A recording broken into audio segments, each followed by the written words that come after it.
अस्सलामुअलैकुम। उम्मीद करता हूँ तमाम लोग खैरियत से होंगे। ग्रीड एंड फेयर, इसी के बारे में ज़्यादातर मार्केटों में बात होती है ना, लालच और डर, और उसी का खेल मार्केट के अंदर चलता है। तो वही सिचुएशन अब हम देख रहे हैं कंटिन्यूसली कि मार्केट के अंदर जनरेट हो चुकी है। आज की जो पोजीशन है उसके अंदर 1962 पॉइंट मार्केट माइनस साइड पे बंद हुई है, 1,64,590। और यहाँ पर हम देख सकते हैं कि 2157 पॉइंट इंट्राडे में लो लगाया है, मतलब कि इंट्राडे लो के करीब, आज अपने बॉटम के करीब जो है वो मार्केट बंद हुई है नेगेटिव साइड पे। पूरा व्हील जो मार्केट का मैप आपको नजर आ रहा है वो लाल नजर आ रहा है। और यहाँ पर हम देख सकते हैं कमर्शियल बैंक्स में से 1000 पॉइंट निकले हैं। इसके अलावा सीमेंट में से भी 263 पॉइंट निकल चुके हैं। टेक्नोलॉजी ने 168 पॉइंट माइनस रखे। पावर जनरेशन के 116 है और ऑयल एक्सप्लोरेशन के 103 पॉइंट माइनस साइड पे हमें नजर आ रहा है। तो तीन बड़े मेजर सेक्टर जिनके अंदर से अच्छे खासे पॉइंट्स निकले हैं। हालांकि फर्टिलाइजर प्लस था, इसके अलावा थोड़ा बहुत स्टॉक्स जो है वो प्लस साइड पे थे। लेकिन ओवरऑल मार्केट के अंदर एक करेक्शन फेज, एक करेक्टिव मोड हमें नजर आ रहा है। अब करना क्या चाहिए, क्या पोजीशन हो सकती है, उस पर चार्ट्स पे चलते हैं। पहले मैं चार्ट्स आपको समझा देता हूँ, उसके बाद एक बात आप लोगों से करनी है। पहले तो आप देखेंगे कि ये एक टॉप था, दूसरा टॉप, और फिर ये तीसरा टॉप लगा था कुछ दिन पहले, जिसके बाद गैप अप ओपनिंग देने के बाद मार्केट जो है वो ये ऊपर की तरफ आई थी। ठीक है। अच्छा, ये जो बेसिकली ट्रेंड लाइन है, इस ट्रेंड लाइन को मार्केट ने इंट्राडे में तो यहाँ पे टेस्ट किया, लेकिन उसके बाद ऊपर जाने के बाद एक नया हाई नहीं लगाया। तो लोअर हाई लगना यानी कि सीधी सीधी बात है कि आप वो डाउन ट्रेंड है, मतलब कि उसके अंदर उल्टी सीढ़ियां शुरू हो चुकी है। तो वही सूरत हाल हुई और एक कंटिन्यूस सेलिंग हम देख रहे हैं, जहाँ पे वॉल्यूम्स भी जो है वो नीचे की तरफ बढ़ते हुए नजर आए। अच्छा, अब यहाँ पे सिचुएशन क्या है, देखिए जो RSI है वो तो करीबन 30s के अंदर आ चुका है। तो एक ओवरसोल्ड की पोजीशन है, सही है। अच्छा, मार्केट भी एकदम गिरते हुए बिल्कुल लो साइड पे बंद हुई थी, तो कल के दिन एक बाउंस बैक एक्सपेक्टेड है। अब ये जो बाउंस बैक होगा, शायद सबसे पहले तो मार्केट इस ट्रेंड लाइन के करीब करीब टकराएगी, 1,65,200 300 ये एरिया। अगर तो सस्टेन कर गई तो ऊपर की तरफ आके भी 1,66,000 का रेजिस्टेंस है। और फिर सबसे बड़ा रेजिस्टेंस अब ये 1,66,500 बन चुका है। ये बेसिकली वही एरिया है जिसके बारे में सुहेल साहब आप लोगों से बात कर रहे थे संडे वाली वीडियो के अंदर। ठीक है। और मार्केट भी आप देख सकते हैं कि यहीं पे आके इसके करीब करीब गैप ओपनिंग दी थी, और ये एरिया मैंने भी आपको बताया था कि मार्केट ने यहाँ पे ट्रिपल टॉप लगाया था, इसको तोड़ी थी तो 170 की तरफ गई थी। ठीक है। तो अब ये बड़ा रेजिस्टेंस है, यानी कि ऊपर की तरफ अब जो लेवल्स है वो भारी होते जा रहे हैं, वो मजबूत होते जा रहे हैं, रेजिस्टेंस एरियाज मार्केट के बढ़ रहे हैं। ठीक है। तो ये है एरिया कि जहां पर अगर बाउंस होता भी है तो वो बेसिकली डेड कैट बाउंस होगा, वो सिर्फ और सिर्फ एग्जिट का ही आपके लिए मौका होगा, मार्केट से निकलने का ही मौका होगा। नीचे की तरफ की अगर बात करें तो ये एक बॉटम लगा था मार्केट का 1,63,200, ये एक पहला चांस है मार्केट के पास। पहला चांस क्यों है, हम डेली के ऊपर इसको देख लेते तो बेहतर तरीके से समझ आ जाएगा।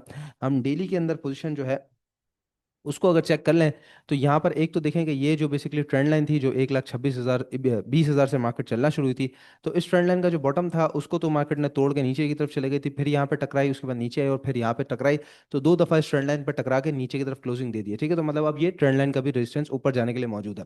अच्छा, जो डबल बॉटम की सिचुएशन मैं आपको यहाँ पे बता रहा हूँ उसकी वजह यह है कि एक तरीके से कंसोलिडेशन बॉक्स बनना शुरू हो गया है, जिसका एक बॉटम यहाँ पर हम कह सकते हैं कि पहले भी यहाँ पे लगा, फिर यहाँ पे लगा है, उसके बाद ऊपर गई है मार्केट, तो अब यहाँ पे लग सकता है 1,63,000 63,200 पे। ये पहली एक तरीके से उम्मीद की किरण है और आखिरी उम्मीद की किरण है, क्योंकि इसके बाद तो एरिया सीधा 1,57,600 तक खुला हुआ है कि फिर मार्केट यहाँ आ जाए, इस एरिया को सही तरीके से टेस्ट करे, और फिर खास तौर पे जो ये 15 मिनट का गैप है जिसके बारे में सब लोग इस वक्त जो है वो एक तरीके से कॉशियस है कि ये फिल हो सकता है, तो फिर ये वाला फिल हो और उसके बाद सारी पोजीशन क्रिएट हो। तो अब यहाँ पर आप देख रहे हैं कि अगर मगर वाली कहानी कंटिन्यूसली शुरू हो चुकी है, सही है। इसीलिए आपको बता रहे थे कि यहाँ पर प्रॉफिटिंग करना बड़ा इंपॉर्टेंट है। आप लोग माल बेचेंगे, ऊपर की तरफ आएगी मार्केट, वो आपके लिए माल बेचने का एक बहुत अच्छा मौका होगा। लेकिन आज के दिन की अगर मैं बात करूं, अगर मार्केट 2,000 पॉइंट माइनस बंद हुई है और इस वक्त आप टेंशन में है, अब टेंशन लेने की कोई जरूरत नहीं है। ठीक है। ये पहली दफा नहीं हुआ है, ना ही आखिरी दफा हुआ है, इससे पहले भी कई दफा देख चुके हैं। रिसेंटली 4,000 पॉइंट का ड्रॉप एक ही दिन के अंदर देख चुके हैं, उसके बाद मार्केट का फिर बढ़ना देख चुके हैं। लेकिन वो एक ड्रॉप और उसके बाद वापस आना था, ये सही मायनों में कह सकते हैं कि मार्केट ट्रेड करा रही है।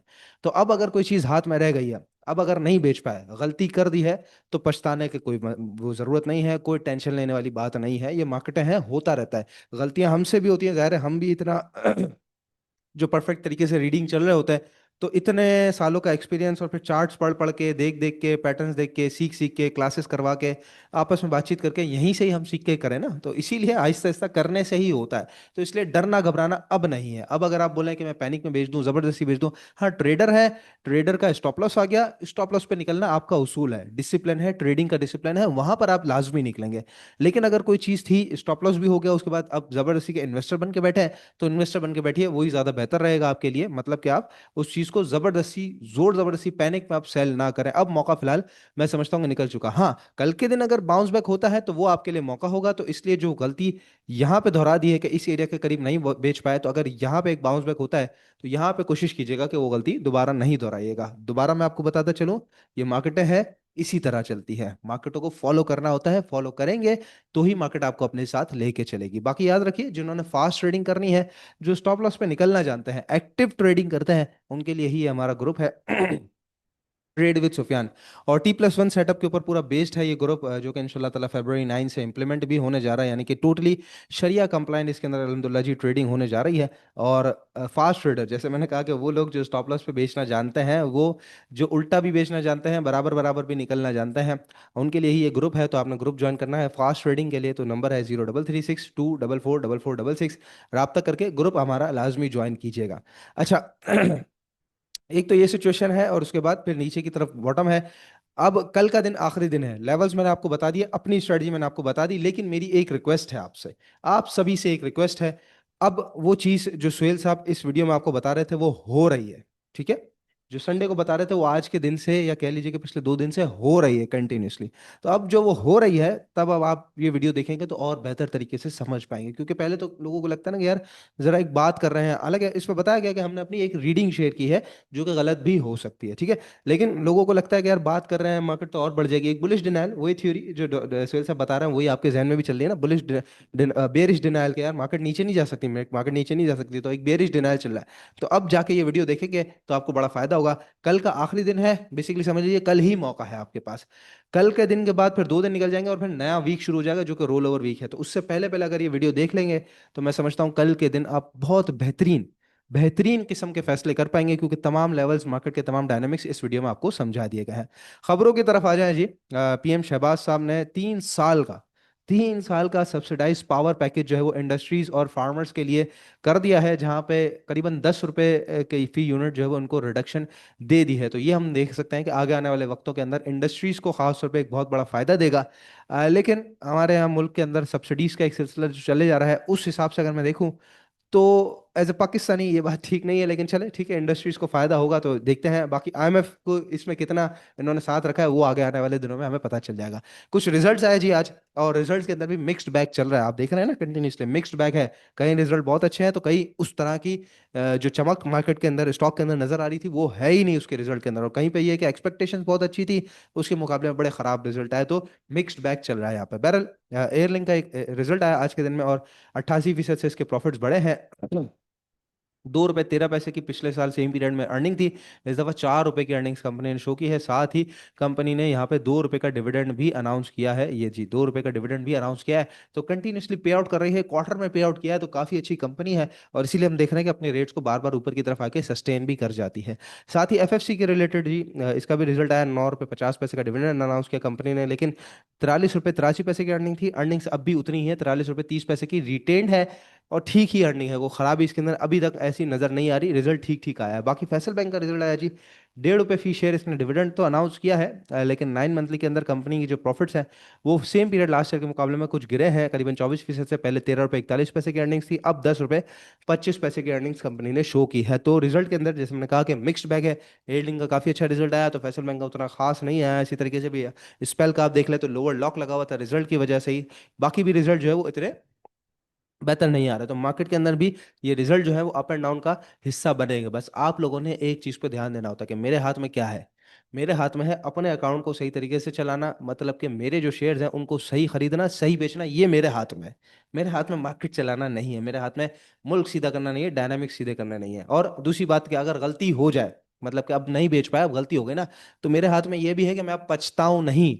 अब पछताए क्या हो जब चिड़िया चुग गई खेत, ये सुना है ना? तो अब पछताने का कोई फायदा नहीं, अब जो हो गया हो गया। उस गलती से सीखे कि दोबारा अगर मार्केट मौका देगी तो मैं निकल जाऊंगा, मैं उस दफा दोबारा गलती नहीं करूंगा, तो इंशाल्लाह आप कामयाब ट्रेडर बन सकेंगे। स्टॉक्स की तरफ चलते हैं जी। आज 2 स्टॉक्स हैं हमारे पास, काफी अच्छे रेट्स के ऊपर नजर आ रहे हैं। जैसे मैंने कहा कि अगर बेच देते तो मौका मिलता, मौका मिल रहा है हमारे पास। अटक रिफाइनरी 750 का स्टॉक था ये 3 अक्टूबर को, आज है 23 अक्टूबर, 20 दिन, सिर्फ 20 दिन के फर्क से ये आपको ₹100 नीचे स्टॉक मिल रहा है। तो अगर किसी ने यहाँ नहीं बेचा तो यहाँ भी एटलीस्ट बेच दिया था। ₹700 या 700 टूटा हुआ जब भी बेच दिया तो भी ₹50 आज के दिन आपको नीचे देखने का मौका मिल रहा है। इसीलिए बताया जा रहा होता है कि बेच दिया कीजिए, मौके मार्केट में मिलते ही रहते हैं।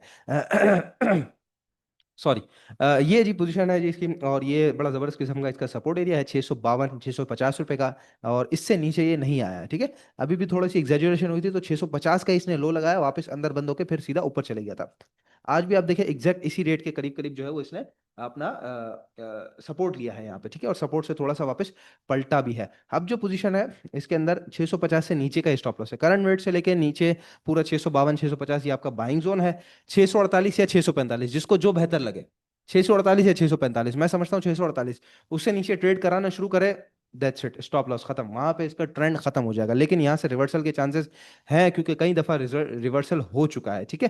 तो अगर मार्केट के साथ ज्यादा प्रेशर नहीं लेता, क्योंकि ऑलरेडी जो है वो अच्छे खासे डिस्काउंट पे मिल रहा है आपको, तो यहाँ पे चांस लेंगे तो बहुत छोटा सा स्टॉप लॉस है। पहला टारगेट एरिया 664 रुपए है, दूसरा 670 72 रुपए का टारगेट आप कंटिन्यू इसके अंदर लेके चलेंगे, तो ऊपर की जगह 20 रुपए की है, नीचे की जगह समझ ले 3 या 5 रुपए की है, ठीक है, अटक रिफाइनरी के अंदर।